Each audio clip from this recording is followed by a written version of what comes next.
لنسها لتصوابه نفقر أملاخ لول እግዚአብሔር እሱ ብሕያዋይነቱ ብቸርነቱ ሞገስ ልረአ ጽቡቕ ስራሕ ከይሃለወና እሱ ስለልፈተወ እሱ ስለልፈቐደ ብሂወትካ እዛ መዓልቲ እዚኣ ፅንሕና እዩ እሞ ኣቦታትና ኣምላኽ ልዑል እግዚኣብሔር ዘወትር ስሙ አንደበትና ዝኸበረ ዝተመስገነ ይኹን። እግዚኣብሔር ስሙ ይኽበር ይመስገን። እግዚኣብሔር ከም ዝፈቐደ ሓደ ናይ እግዚኣብሔር ቃል ካብ መፅሓፍ ቅዱስ ኣልዒልና ክንነጋገር ኢና። ልምህር እግዚኣብሔር እዩ። ናይ እግዚኣብሔር ቃል በለይካ ናይ እግዚኣብሔር መንፈስ ክንገር ክግለፅ ይኽእል እሞ እግዚኣብሔር ኣምላክ ቅዱስ መንፈሱ ልኢኹ ናይ ልባርዩ እናገረሉ አንደበት ልኹላትና ኣብ ልቦናና ልገልፀሉ ነስተውዕለሉ እዝነ ልቦና ኣምላኽና እግዚኣብሔር ይዓድለና። ሃይ ትምህርትና ኢለ ቃል ነግንዮ ኣብ ያዕቆብ መልእኽቲ ምዕራፍ 5 ካብ ቁፅሪ 13 ዝርከብ ቃል እዩ። እግዚኣብሔር ከም ዝበልካትኩም እየ ኣብ ማእኸልኩም መከራ ዝቕበል እንተሃልዩ ንሱ ይጸሊ፣ ዝተሓጎሰ እንተሃልዩ ንሱ መዝሙር ምስጋና ይዘምር። ስለ ቃሉ ነቃሉ በዓል ቤት ልዑል እግዚአብሔር ኣምላኽ ስሙ ዝኸበረ ዝተመስገነ ይኹን። ቅዱስ ያዕቆብ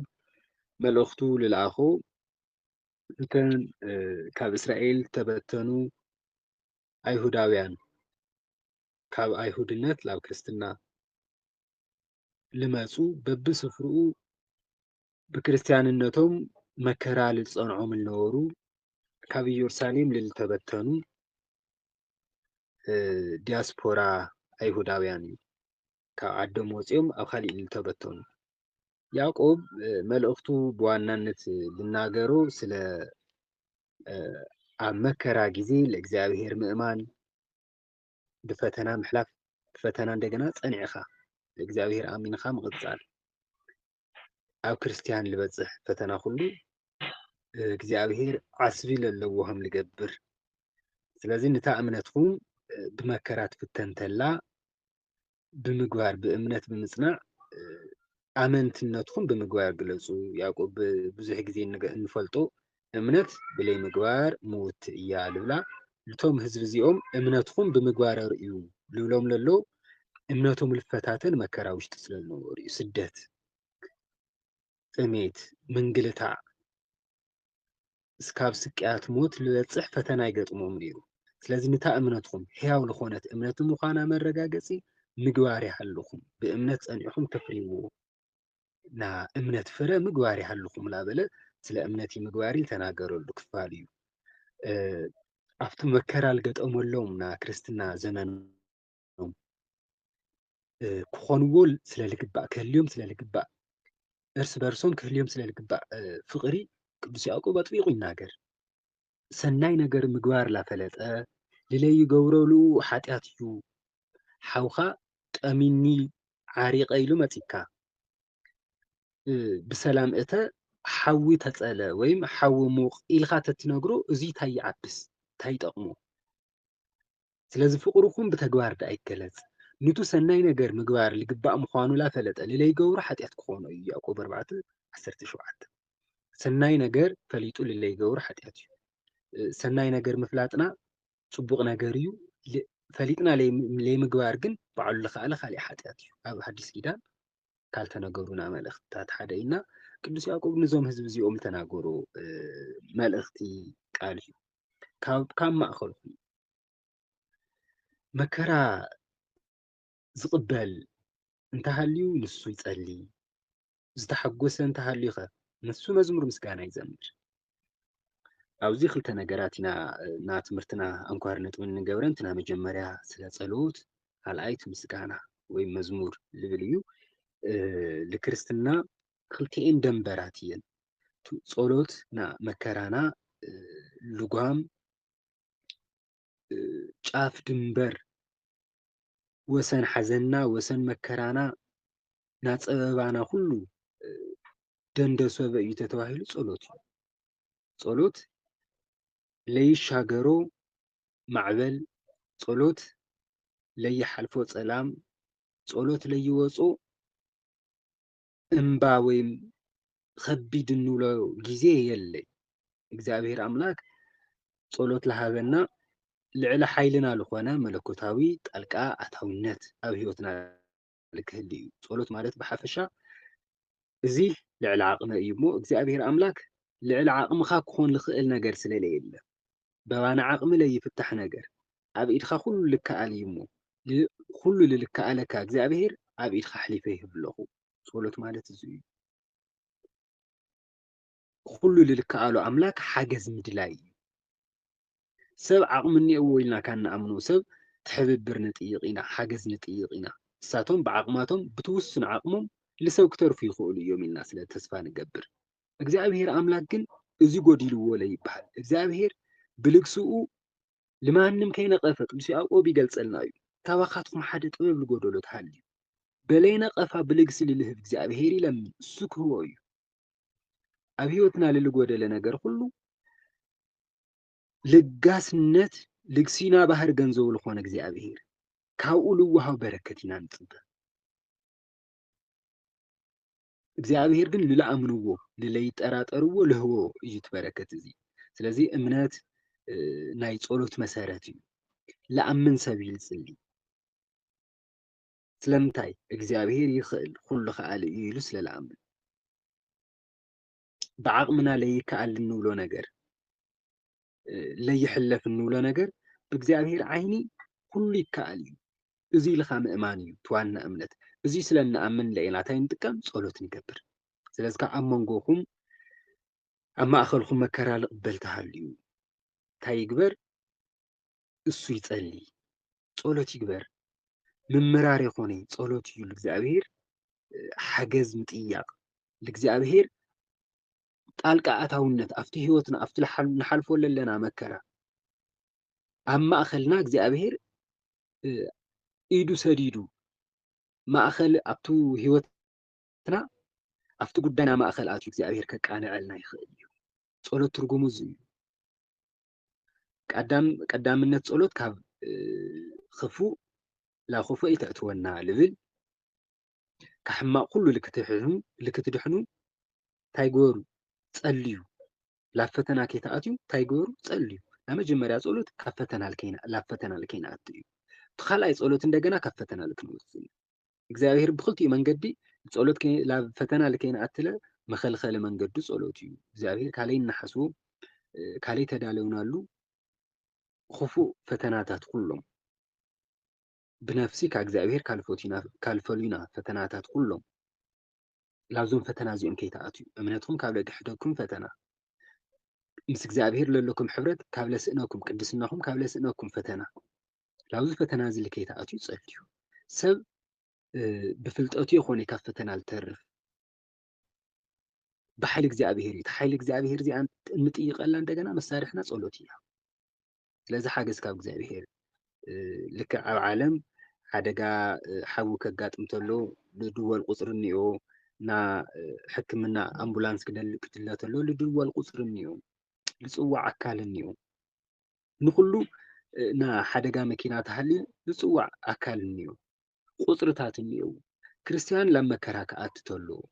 ና ጭንቂ ግዜ መውፅእ ቃሉ ለለ ጸሎት እዩ ማለት እዩ ላብ እግዚአብሔር እንገብሮ ጻውዒት እዩ ጸሎት ማለት ስለዚ ፈተና ብላእተናሉ ቁፅሪ ብባዕልና ክንፈትሕ ካብ ምጽዓር ብባዕልና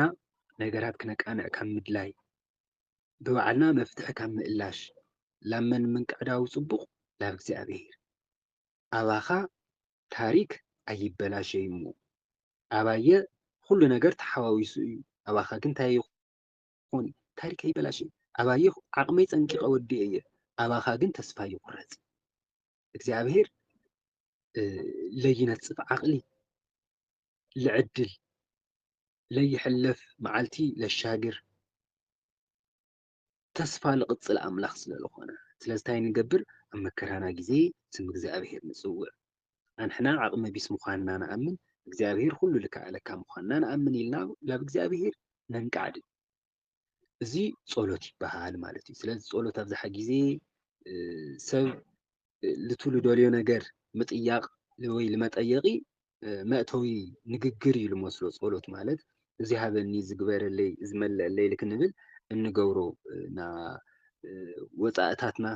ንደልዮም ትምኒታትና መፈጸሚ ቃል ጌርና ኢና ንሓስቦ ብዋናነት ጸሎት ካብ መከራ ነፍስና ክትወፅእ ካልገጠመና ፈተናታት ናይ እግዚኣብሔር ተራዳኢነት ናይ እግዚኣብሔር ቸርነት በፂሕልና እግዚኣብሔር ካብ ትልኣተናዮ መከራ ልከውፀና እንልምነሉ ቋንቋና እዩ ጸሎት ማለት እዩ። ስለዚ ሰብ ብዙሕ ግዜ ጸሎት ክሕሰቦ ልግባእ ኣብ መከራ ግዜ ክኾን ክኽእል እኒአዎ። ጭንቀት ኣብ ልመፀና ግዜ ኣብዝሓ ግዜ ሎሚ ኣብ ማሕበራዊ ሚድያ ዘመን ስለለለና ሰብ ላብ ለዝናኒ ድራማታት ላብ ቲክቶክ ላብ ካሊእ መንገድታት ገይሩ ጭንቀቱ ክርስዕ ይፅዕር ለይተፈትሐ ፀገም እንተለዎ ሰብ ሰትዩ ርእሱ ደንዚዙ ክህርስ ክፅዕር ይኾን ክሙክር ይኾን ነቲ ችግር እንፈትሐሉ ግን ሓቀኛ መድሓኒቱ ጸሎት እዩ እግዚአብሔር ምልማን እዩ ኣቦታት እንታይ ይብሉ ንብዓት ብጸሎት ዝግበር ንብዓት ኩሉ ዓይነት ና ልቦናና መዝገብ ጸሎታት ኩሉ ለአርግ እግዚአብሔር ልዕሊ ኩሉ ቋንቋ ዝሰምዖ ናይ ንብዓት ጸሎት እዩ ኣብ ቅድሚ እግዚአብሔር ትነጥብ ንብዓት ኣብ ቅድሚ እግዚአብሔር ነፍስሳ ንብዓት ኣብ ቅድሚ እግዚአብሔር ኣንሚዕና ንጽልዮ ጸሎት እንልምኖ ልመና ቃል ከይውፃእና ውሽጢ ሓሳብና ከይዘርዘርና ድሌትና ጉድለትና ከይነገርና ኩሉ ዓይነት ቋንቋ ልትናገረልና ና ጸሎት መፍትሒ ኣፍ ወይ ትልዓበየ ጸሎት ና ንብዓት ጸሎት እዩ እግዚአብሔር ና ኩሉ ቋንቋ ዝሰምዖ ጸሎት ንብዓት እዩ ትልዓበየ ስጦታ ለዩ ኣብ ጸሎት ንብል ከለና ና ንብዓት ጸሎት ትልዓበየ እዩና ካብ ብዙሕ ጸሎት ምብዛሕ ካልቢ ምስ እግዚአብሔር ለራኽበና ልቢ ክኽፈት ተሎ ስለዝኾነ እግዚአብሔር ልግነ ንብዓት ና ልቢ ምኽፋት መንገዲ እዩ ኣብዝሓ ተዓደልዎ ትጸጋ ዝኒአዋትዎም ማለት እዩና ኣብ ቅድሚ እግዚአብሔር ከይድኻ ንብዓትካ ኣፍሲስካ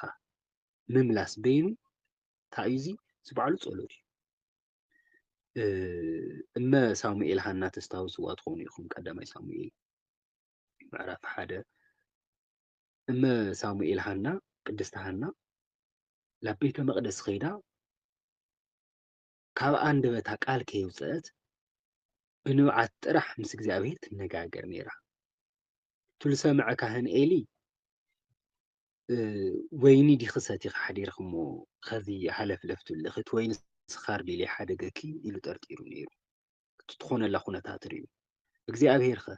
ና ልቦናኣ መዝገብ ጥርዓን ጉድለት ስብራት ኩሉ እግዚአብሔር ጽን ኢሉ ይሰምዓ ነይሩ ስለዚ እግዚአብሔር ንብዓታ ስለልሰምዐ መጽዋዕኣ ልክትምልስ ውላድ ለይነበራ መኻን ስለልነበረት ልዕልታ 7 ዝወለደት ልዕልቶም 7 ውሉድ ዝኾነ ሳሙኤል ሂብዋ እግዚአብሔር ይሰምዕ ኢላ ስም ኣውፅኣትሉ እግዚአብሔር ኣምላክ ስሙ ዝኸበረ ዝተመስገነ ይኹን ስለዚ ኣብ መከራና ግዜ እግዚአብሔር ይበልጥ ክንጽጉዖ ኣለና ሰብ መከራ ክገጥሞ ተሎ ታዊኡ ይርሕቆ ኣይኾነ ፈታዊኡ ውቃውኡ ባዕሉ ይርሕቆ ኣቃቢኡ እዩ ብትክክለኛ ንግግር ግን ባዕሉ ለባዕሉ ይርሕቅ ለይሱ ይመስል ኣይኾነ ሰበብ ዝርኡ ክህሊ ኣይኾነ ፈታዊ ዝርኡ ክጸንሕ ኣይኾነ መጽናዕኒ ጎኑ ከግኒ ባዕሉ እኳ ካብ ባዕሉ ይርሕቅ ለይርሕቀና መን ጥራሕ እዩ ኣብ መከራ ግዜ ለይርሕቅ እግዚአብሔር እዩ እግዚአብሔር እሙንነቱ መከራ ገጢሙ መከራ ተጸይፉ ኣይርሕቀና ላብ ካሊእ ምጸውዕ እኳ ተልናስ ፍቃደኛ ልኾነ ይግነይ ክብል ደልየ እዩ እግዚአብሔር ግን ኩሉ ግዜ ምስቶም መከራ ዝቕበሉ ኣብ ጎናቶም እዩ እግዚአብሔር ስሙ ይኽበር ይመስገን ግልጽ ኢልና ይንርኦ ይንኾን ኣብ መከራና ግዜ መፍትሒ ንእልሽ ካደገ ካብ ሰብ ካብ ካሊእ ዓለማዊ መንገድታት ክኾን ኽእል እግዚአብሔር መፍትሒ ኣብ ጎድንና ጠጠው ኢሉ ተሎ ላተጸበየልና ተሎ ስሙ ክንጽውዖ ተንበርኪኽና መከራና ለጋጠመና ፈተናና ሁሉ ላው ኢዱ ሕሊፍና ክንህብ እግዚኣብሔር ላተጸበየተሎ ማለት እዩ ስለዚ እግዚኣብሔር እሙን ኣምላኽ ስለ ዝኾነ ኣብ መከራ ግዜ ደቁ ተስፋ ከይቆርፁ ብተስፋ ምቁራፅ ተውሒጦም ወይ ብመከራ ተውሒጦም ከይተርፉ ልስሳዐልና ኣምላኽ ስለ ዝኾነ ካብ ማእኸልኩም መከራ ንቕበል ተሃለየ ሰብ እንታይ ይግበር እሱ ይጸሊ ጸሎት ማለት ካብ ብሕዚ ዘሎ ነገረ ኩሉ ልመን ለኣኻ ሕሊፈ ሂበ እየ ተበላሸየ ዶ ኣብ ኢድኻ ተጸበቀ ዶ ኣብ ኢድኻ ካብ መን ግን ሓሊፉ እዩ ካባየ ኢደ ውፅአ እየ ጸሎት ማለት እዚ እዩ ኢድና ንዝርግሕ ተለና እዚ ለኣኻ ይረክበካ ኣለኹ ጉዳየይ ስኻ ሓዞ ስኻ ተቆጻጸር ቱል ተዘረገ ኩሉ ስኻ ጽርዮ ዝተሰበረ ኣብ ኢደ ዝተበላሸየ ኩሉ ስኻ ዕርዮ መጻእየ ስኻ ደላድል ኢልኻ እግዚኣብሔር ኣሕሊፍካ መሃብ ከምዚ ክኾኑ ኢላልካ ካብ በዓልካ ልውሽጥኻ ካብ ምርባሽ ካብ ብሕዚ ተበላሽዩ ኢልካ ነገራት ርኢኻ ተስፋ ቆሪፅካ ጽልሙት ሓሳብ ካብ መሓዝ እግዚኣብሔር እኒኢኻ ብዙሕ ግዜ እንታይ ይበሃል እዩ ንመከራኻ ለእግዚኣብሔር መከራኻ ኣይትንገሮ ልመን ንመከራኻ ግን መን እኒአዎ ኣሎ እግዚኣብሔር እኒአዎ ኣሎ እግዚአብሔር ኸይድኻ ጾረይ በዚሑ ይትወሎ እግዚአብሔር ኸይድኻ ስቃየይ በዚሑ ይትወሎ ፈተናይ በዚሑ ይትወሎ ንፈተናኻ ኸይድኻ እንታይ ወሎ እግዚአብሔር እኒአዎ ኣሎ ተረድኦም ኣቦታት ከምዚ እዩ በርግጽ እዚ ልምባል ዓብዪ እምነት የድሊ እዩ እግዚአብሔር እኒኦ ምባል ቅዱስ ያዕቆብ ለዚ ምሳሌ ገይሩ ካለልዕሎም ኣቦታት ጠቂስና ንጠቕልል ትምህርትና ቅዱስ ያዕቆብ ናይ መጀመርያ ለልዕሎ ናይ ኢዮብ ፈተና እዩ ከምዚ ይብል ኣቱም ኣሕዋተይ ብዛዕባ ምቕባል መከራን ትዕግስትን እቶም ብስም እግዚኣብሔር ዝተናገሩ ነቢያት ኣርኣያ ይኹንኩም እንሆንስ ነቶም ክሳዕ መወዳእታ ዝተዓገሱ ብፁዓን እዮም ንብሎም ብዛዕባ ትዕግስቲ ኢዮብ ሰሚዕኹም ኣለኹም ነቲ እግዚኣብሔር ኣብ መወዳእታ ዝገበረሉ እውን ርኢኹም ኣለኹም እግዚኣብሔር ርህሩህን ምሕረት ዝመልኦን እዩ እሞ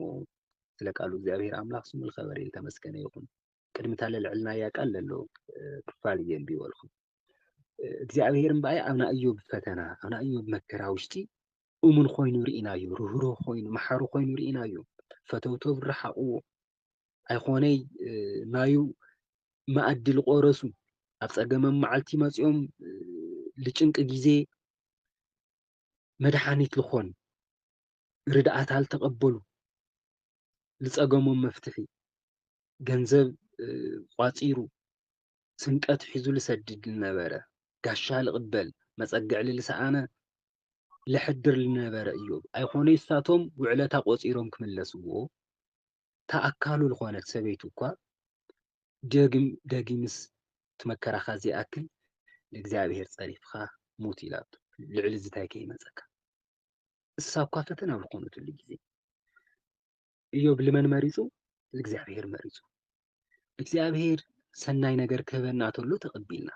መከራ ከምፀአልና ተሎ ኸ ንቕበል ኢና ምክንያቱም እግዚአብሔር ክህበና ተሎ እንታይ የበልናይ ኣይግበአኒ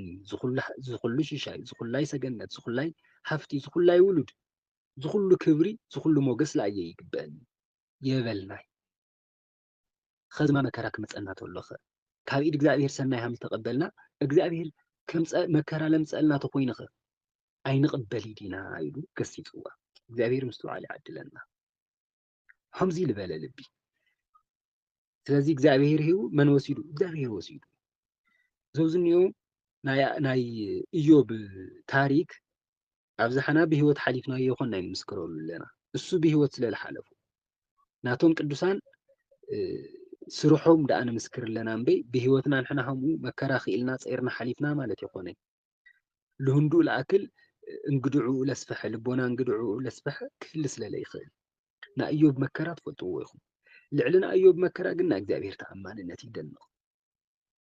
ለእግዚአብሔር ኣሚኑ እስትንፋሱ እኳ ከይሕልፍ ለእግዚአብሔር ናመረረት ቃል ከየውፅእ ተዓኪሱ እግዚአብሔር ትልነበሮ ጥሪቱ ሃፍቲ ዕፅፊ ገይሩ መሊሱ ክሒስዎ ደቁ 12 ወሊዱ أمدري همناي إيوب لبلا قناجو قلعو يترأي ولاد يترأي أنشتي يترأي توهيل سكاول المسكرم سالساي تولد ريو دق مالتي ناقات أنا حد حر ناقادو موتلا تبهال النبرة سلسة تولد ريو عدما تسأجيو موت يبلنا እግዚአብሔር ስሙ ይክበር ይመስገን መን እሙን ስለልኾነ እግዚአብሔር እሙን ስለልኾነ ስለዚ ልቶም ነቢያት እዚኦም ልቶም ኣቦታት እዚኦም ሓሰብዎም ንኢዮብ ዝበፅሖ መከራ ዘክሩ ኣብ መከራኹም ብኡ ዝሓለፈ ካሊእ ቅዱስ ኣቦን እኒአኩም ልኡ ረአዩ ኣብ መከራና ኮይንና ንስተውዕሎም ኣብ መከራ ውሽጢ ዝኣተዩ ኣቦታት እኒኡና ኣብ መከራ ላይ ሓደጎም መን ለኒዩ እግዚኣብሔር ለኒዩ ልኡ ለስታዊስና እንታይ ንገብር ለእግዚኣብሔር ለለና እምነት ንውስኽ آمين نال እግዚአብሔር ተዓጊስና ንጸንሕ ሓደ ናይ ቅዱስ ጴጥሮስ ታሪክ ትምህርቲ ይጠቃለልኩም ናብ ግብረ ሐዋርያት ምዕራፍ 12 ቁጥር 1 ልርከብ ቃል እኒኦ ሄሮድስ ንያዕቆብ ሓዊ ዮሐንስ ትበኽሪ ያዕቆብ ንተሐዋርያው ያዕቆብ እንታይ ገበሩ ይብለና ሰየፎ ሄሮድስ ንያዕቆብ ምስ ሰየፈ ኣይሁዳውያን ተሐጒሶም ርዩ እምበኣይ ነቶም ዝኒኦ ሐዋርያው ካብ ሰይፈልኩም ደስ ካበለኩም ናቶም ሊቀ ሐዋርያት ዝኾነ ጴጥሮስ እንድሕር ሰይፈሎም እማ ደስ ክብሎም ብጣዕሚ ለኣየክ ለኦም አሐጒሰ ልቦም እንድሕር አሸኒፈዮ ክገዝኦም እየ ሃምቃሕታ ኢሉ ሓሲቡ ማለት እዩ ሄሮድሳውያን ኣብ ይሁዳ ልነገሱ ወይም ኣብ ይሁዳ ቤተ መንግስት ለለዎም ና ኣይሁዳውያን ናይ ገሊላውያን ዘርኢ ለለዎም ሰባት እዮም ድቃል ዘርኢ እዮም በርግጥ ልደቂ ዓዶም ርህራሄ የብሎም እዮም ብጣዕሚ ጨካናት እዮም ምስ ሮማውያን ኮይኖም እንቶም ቄሳር ኮይኖም ንኣይሁዳውያን ንእስራኤላውያን ልጭቁኑ ማዓረ ልጭቁኑ ክገዝኡ ተለው ምሕረት የብሎም ንሕስያ የብሎም ይሪኦም ተንኹም ንመጥምቀ መለኮት ቅዱስ ዮሐንስ በለይ ርህራሄ ሓንቲ ቃል ስለልተናገረ በለይ ርህራሄ ክሳዱ ለቁረፀ እዩ ሕዚ እንደገና ሓዱሽ ትምህርቲ ለምህሩ ብክርስቶስ እመኑ ልብሉ ተንሕና ኣሕሊፍና ልስቅለት ለሃብናዮ እሱ ወዲ እግዚአብሔር ኢሎም ልምስክሩ እኒአው ለምህሩ እኒአው እሳቶም ለጨነቆም እንታይ እዩ ወዲ እግዚአብሔር እዩ ተባሂሉ እቲ መሲሕ ክርስቶስ እዩ እቲ ንጉስ እዩ ተባሂሉ ከይኾነ ኣንሕና ቀተልቱ ገይሮምና እምበኣይ እሱ ንጉስ ተኮይኑ እሱ ሓቂ እንድሕር ኮይኑ ኣንሕና ኢና ገይገኛታት እሱ ልክዕ ተኮይነ ንሕና ኢና ጥፋኣት ገይርና ስለዚ ናዮ ሓቅነት እንድሕር መስኪሮም ናይና ጥፋኣተኝነት ለእዮም ልናገር ኣለዉ ስለዚ ናይ ባዕሎም ጥፋኣት ልከይቅበሉ ልከይኣምኑ እዩ ተሲኡ ምዃኑ እኳ ናታቶም ሰራዊት ወይም ወታደራት በዓላቶም ከይዶም ለመደብዎ ንጲላጦስ ከይዶም ወታደራት ኣፍታ ክርስቶስ ዝተቀበረላ መቃብር ኣብ ዙርያ ንግበር ስለምንታይ ክለዓል እየ ልብል ቃል ተናጊሩ ነይሩ እሞ ምልዓል እኳ ልለዓለ ይመስለና ነገር ግን እቶም ሐዋርያት መፂኦም ሬሱ ወሲዶም ጎይታና ተላዒሉ ኢሎም ከይሰብኩ ምእንቲ ላብኣ ከይሓልፉ ምእንቲ ወታደራት ኣብቱ መቃብር ዙርያ ንግበር ኢሎም ገና ስግኡ ካብ መስቀል ምስ ወረደሉ ጎይታ ሰራዊት ለኸተሉሉ እዩ ልክሕዝዎ ሰራዊት ነፍሱ ካስግኡ ብፍቃዱ ምስ ፈለየ እኳ ልታ ልተቀበረት ስግኡ ለፈሪሖም ሰራዊት ልገበሩ ለሕፀሩ ኣካላት እዮም ነገር ግን ሓቂ ኣይሕባይ ክርስቶስ መቃብር ከይተኸፈተ መግነዙ ልፈትሐሉ ከየለ ተላዒሉ እሳቶም ልኡ ክሕልዩ ሓሲቦም ነበሩ ልኡ ክካኽሉ ሓሲቦም ነበሩ ልባዕሎም ክቆሙ ይኽኣሉ ከም ልሞተ ሰብ ኮይኖም እቶም ወታደራት እዚኦም መፂኦም እቶም ኣይሁዳውያን ኣብኡ ከቢብና ተለና ብርሃናዊ ዙርያና ኮይኑ ኩላትና እንደገና ሃምሬሳ ወዲቕና ምስ ዕጥቆም ምስ ሞዮኦም ምስ ዓቕሞም ኣብ ኢድ እግዚኣብሔር ኣብ ቅድሚ እግዚኣብሔር ሓይሊ ስለለይሰርሕ ጉልበት ስለለይሰርሕ ሓመድ ምዃኖም ክምስክሩ ወዲቓቶም ከምዚ ኮይና እሱ ተሲኡ ኸይዱ እሱ ተሲኡ ኢሎም ስለልነገርዎም ደንጊፃቶም በሉ ገንዘብ ውሰዱ ህንድድላይኹም ገንዘብ ንህበኩም ኢና ተሲኡ ከሆንኩም ትብሉሲ ኸይድኩም ሐዋርያት እዮም ብህሩስና መፂኦም ወሲዶም ኢልኩም ሕሾት ላብቲ ዓዲ ዝርኡ ገርመኩም እስካብ ከዚ ኣይሁዳውያን ለኣምኑ ቶም ናቶም ሰራዊት ናቶም ገንዘብ ተኸፊልዎም ሕሾት ልነዝሑ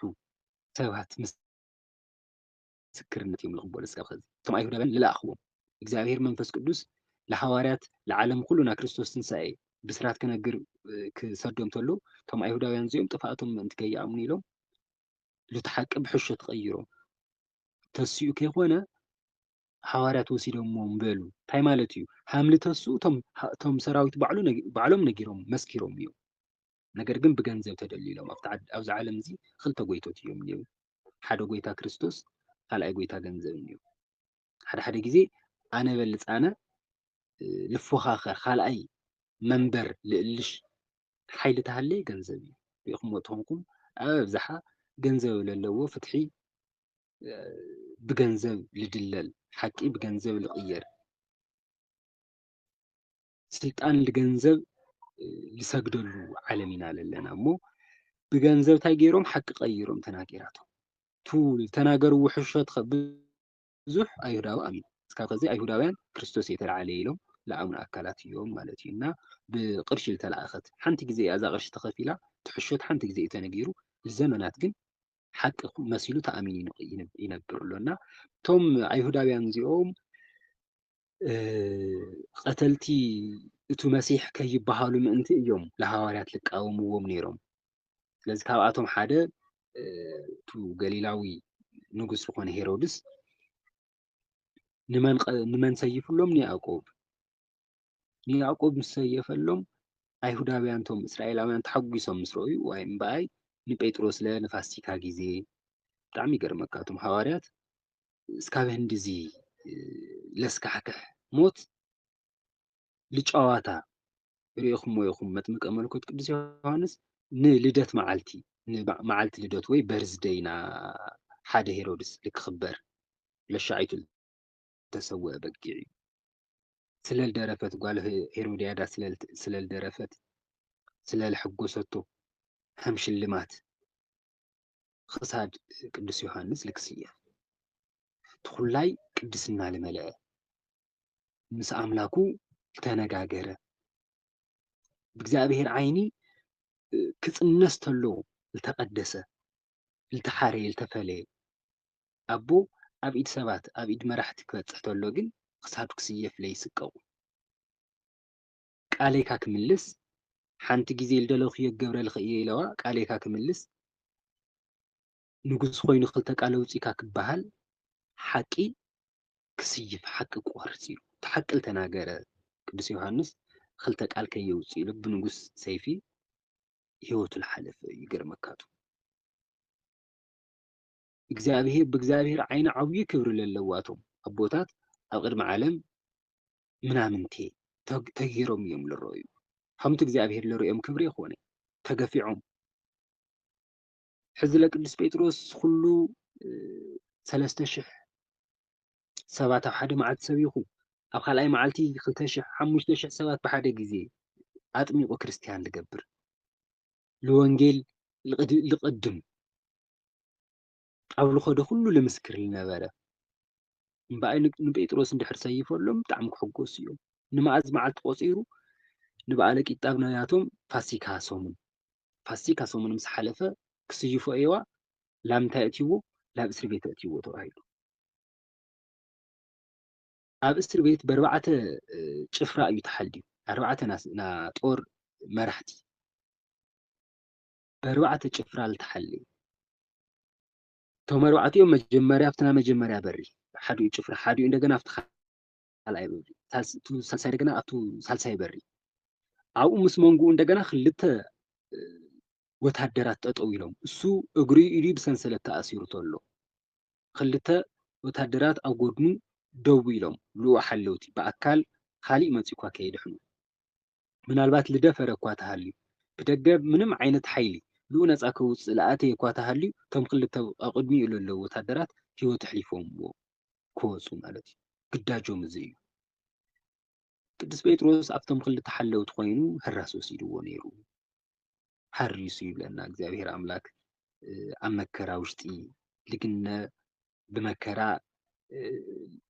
لا يطفئ ፍጹም ሰላም አምላክና እግዚአብሔር ያድለና ሰበብ ሰላም ጊዜ ምህራ ሰብ ተሰአነሉ እሱ ልናጋኣ ትስየፍ ኢኻ ተባሂሉ ልሎማዓንቲ ምሸታ ኢዶ ብልሕርሕር እግርኻ ብልሕርሕር ኣብ ዝቁሪ ናብ ዓፅምኻ ስካብ ለኣቲ ኣብ ለፍዝዝ ኣብ ለደንዝዝ ዝቁሪ ውሽጢ ኮይኑ ቅዱስ ጴጥሮስ ኣብ ለፍርሑ ክልተ ናሞት መላእክቲ ልመስሉ ሰራዊት ወታደራት ደው ኢሉ ተሎ ደው ኢሎም መጎድኑ ተለው እሱ ግን ኣብ ማእኸሎም ኮይኑ ራሱ ወሲድዎ ነይሩ እግዚአብሔር ከም ዝበለ ሰላም ያድለና መልአከ እግዚአብሔር ለይቲ ቅድሚ መምጽኡ ኣብ ናይ ዮሐንስ ኣደ ኣብ ማርያም ወይም ናይ ማርቆስ ኖ ኣብ ገዛእ ኮይኖም ገዛእ ለመጀመርያ ጊዜ ለቤተ ክርስቲያን አገልግሎት ለሃበት እያ ኣብ ቤተ ክርስቲያን ጸሎት ላተገበረሉ ነይሩ ይብለና ክብረ ሐዋርያት ምዕራፍ 12 ቱና ጸሎት ክፋል ስለልደለኽዎ እየ ቤተ ክርስቲያን ልብሎም ለሎ ኣዶ ማርቆስ ማርያም ገዛእ ለእግዚአብሔር ቤት ለአገልግሎት መጀመርያ ጊዜ ለሃበት እያ መንፈስ ቅዱስ ን120 ቤተሰብ ልወረደሎም ኣብቲ ገዛ እዩ ኣብዙ ተኣኪቦም ጸሎት ላገበሩ ተለው እዩ ሕዝለታይ ላገበሩ ቶም ሐዋርያት ጴጥሮስ ልክስየፍ ያዕቆብ ከይኣክል ኸዝለለ ሊቀ ሐዋርያት ቅዱስ ጴጥሮስ ልክስየፍ ብቶም ጨካናት ወታደራት ተኸቢቡ ይብለለሉ ጊዜ እሳቶም ጦር የምርሑ ታማጌሮም ገዝኦም ዓጽዮም ላብ እግዚአብሔር ጸሎት ተጽይቆም ጽዑቕ ጸሎት ይገብሩ ነይሮም ይብለና ቤተክርስቲያን ልመን ይግበር ነይሩ ስለ ጴጥሮስ ይገርመካቱ ቅዱስ ያዕቆብ ባዕሉፍቱ ሓምሻይ መልእኽቱ ተኸዝነንብቦ ለለና ታይ ይብለና ንስንሳትኩም ሲ ብጸሎት ጸልዩ ስለምንታይ ናቱ ናእምነት ጸሎት ዓውይ ነገር ትገብር እያ እሞ ናእምነት ጸሎት ሓደ ጊዜ የጻድቅ ጸሎት ክልቲኡ ቃል ተነጊሩ ናይ ጻድቅ ጸሎት ብስራሓ ዓውይ ነገር ትገብር እያ ይብል ናእምነት ጸሎት ለኒ ቅድሚያ ናእምነት ጸሎት ማለት እንታይ ማለት እዩ እግዚአብሔር ክረድአና እዩ ኢሉ ናለኣምን ህዝቢ እግዚአብሔር ክበጽሐልና እዩ ኢሉ ተስፋ ናልገብር ናለኣምን ንኣማኒ ሰብ ጸሎት እንታይ ይገብር እዩ ግብሪ እኒአዎ ሓይሊ እኒአዎ ይብለና ኣብ መንጎና መከራ ልተቐበለ ተሃልዩ ኣብ መንጎና ልተቸገረ ሰብ ተሰሚዕና ኣብ መንጎና ፈተና ለጋጠሞ ሰብ ተሰሚዕና ምእንተ እታ ነፍሲ እዚኣ እክብ ኢልና ንጽልያ ጸሎት እታ ነፍሲ እዚኣ ሓሲብና እየ ልብለኹ ብልማድ ጸሎት ይኾነይ እታ ነፍሲ እዚኣ ሓሲብና እግዚአብሔር ኣምላክ ኣብ መከራ ለኣተዩ ኣሕዋትና ንብል ተለና እቶም ኣሕዋትና እዚኦም ኣስታዊስና ብብዙሕ ናይ ሰይጣን ፈተና ልተተሓዙ ተሃልያቶም ብእምነት ብሕብረት ልግበር ጸሎት እግዚአብሔር ምላሽ እኒአዎ ስሙ ለኸበረ ተመስገነ ይኹን እዚ ንለምድ ንኽእል እኒአና ሐዋርያት ልገበርዎ እዚ እዩ ገዛ ዓጽያቶም ጸሎት ጽዑቕ ጸሎት ይግበር ነይሩ እግዚአብሔር ኸ መልአከ እግዚአብሔር ሰዲዱ መልአኩ ሰዲዱ ብለይቲ ንጴጥሮስ ኣብቱ ለለዎ ናይ ጸለማት ገዛ ውሽጢ ብርሃን ልክመልእ ገይሩ ነቕኒቕዎ ጎድኑ ነቕኒቕዎ ይብለና ድሓር ጴጥሮስ ተላዒሉ ሕራሱ ሓምለ ይወድአ ሙሉእ ብሙሉእ ከይነቐሐ ርዩ ልሪኦ ኣሎ ኩሉ ነገር ሕልሚ እዩ መሲልዎ ጴጥሮስ ተለዓል